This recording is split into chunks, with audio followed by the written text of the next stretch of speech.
Hello everyone, ভোর 4:30-5টার দিকে বেরিয়ে পড়েছি আমরা নবদ্বীপ মায়াপুর ধামের উদ্দেশ্যে।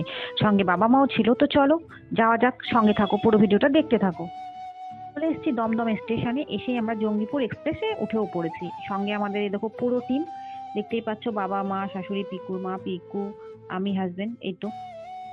আর আমরা চলে এসেছি ব্যান্ডেলে। ব্রিজটা দেখে তোমরা অনেকেই চিনতেও পেরে গেছো হয়তো, এটা হচ্ছে গঙ্গা ব্রিজ। এটা পার করলে আমরা ব্যান্ডেল ঢুকে পড়বো। তো চলো আবার নবদ্বীপে গিয়ে দেখা হচ্ছে।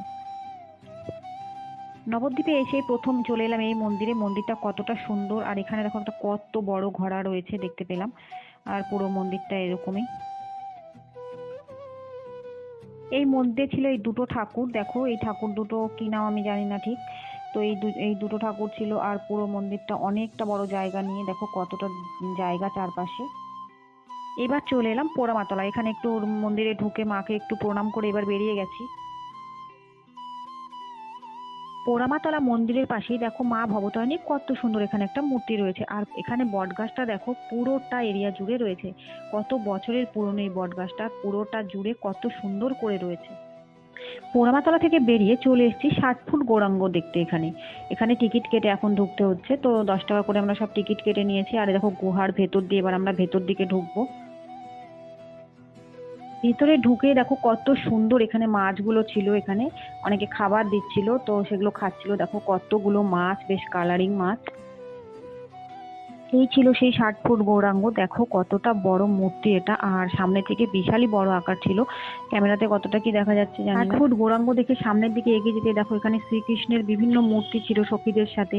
আর এই পাশেই ছিল কীর্তনের কিছু মূর্তি, আর এই পাশে বজরংবলী, তার সাথে অনেক কিছু মূর্তি রয়েছে, এগুলো অতটা জানি না। এই পাশে দেখো কি সুন্দর রথ ছিল। আর পুরো বাগানটা খুব সুন্দর ফুল দিয়ে সাজানো ছিল, তো ভীষণই সুন্দর ছিল ভেতর। এপাশেও জলের ওপরে দুপাশে দুটো মূর্তি ছিল রাধা কৃষ্ণের, কি ভালো লাগছিল দেখতে। তো এই জায়গাটাও ভীষণ ভীষণই সুন্দর ছিল। ভেতরে এই পুরো বাগানটা আমাদের দেখা কমপ্লিট হয়ে গেছে। এবার আমরা আস্তে আস্তে বেরিয়ে যাচ্ছি। আর সামনেই ছিল একটা মিউজিয়াম, তো মিউজিয়ামটা দেখে এবার আমরা বেরিয়ে যাব।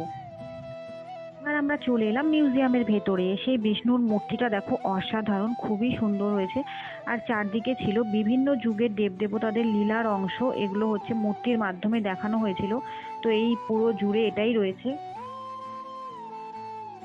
এখানটাতে ছিল রাধা কৃষ্ণের অষ্টসখীদের সাথে একটা মূর্তি, তো বেশ সুন্দর। আর প্রত্যেককেই দেখো কি সুন্দর সুন্দর লেহেঙ্গা পরিয়েছে, এত ভালো লাগছিল এই মূর্তিগুলো, যেন মনে হচ্ছে অরিজিনাল। মানে সকলে মিলে লাড্ডু গোপালকে দোল খাওয়াচ্ছিল। আর এপাশে ছোট্ট শ্রীকৃষ্ণর মূর্তিটা, আর এপাশে একটা মূর্তি রয়েছে দেখো ভয়ানক, আর এপাশে গৌর নিতাইয়ের কিছু মূর্তি রয়েছে। এবার আমরা বাইরে বেরিয়ে গেছি। আর এপাশে গুহার ওপরটা দেখো কৈলাস পর্বতের মতো করা হয়েছে। আর এখানে আমরা সকলে মিলে দাঁড়িয়ে একটু সেলফি তোলার জন্য দাঁড়িয়ে গেছিলাম। এখানে শ্রীকৃষ্ণ নাগমাতার ওপরে উঠে দেখো নৃত্য করছে। আর ওপর দিকটায় দেখো ভোলানাথ পর্বতের ওপরে বসে রয়েছে। আর এপাশে দেখো হাতিটাকে কুমির খেতে যাচ্ছে। তো এই দৃশ্যটা ভীষণই সুন্দর ছিল। আমাদের নবদ্বীপ ধাম মোটামুটি ঘোরা কমপ্লিট। এবার আমরা চলে এলাম এই দোকানে একটু খাবার দাবার করার জন্য। তো এখানে আমরা একটু খেয়ে নেবো কচুরি। এবার আমরা উঠে পড়েছি লঞ্চে। বাবা এখানে দাঁড়িয়ে রয়েছে। আর চারদিকে দেখো মোটামুটি লঞ্চে ভালোই ভিড় রয়েছে, আর যে যার মতো বসেও পড়েছে। আমরা সিট পাইনি, দাঁড়িয়েই রয়েছি, কারণ আগেই বুক হয়ে গেছিল সিট। তো প্রচুর লোকও ছিল। এই দেখো আমিও দাঁড়িয়ে আছি, দাঁড়িয়ে দাঁড়িয়ে একটু ভিডিও করছি।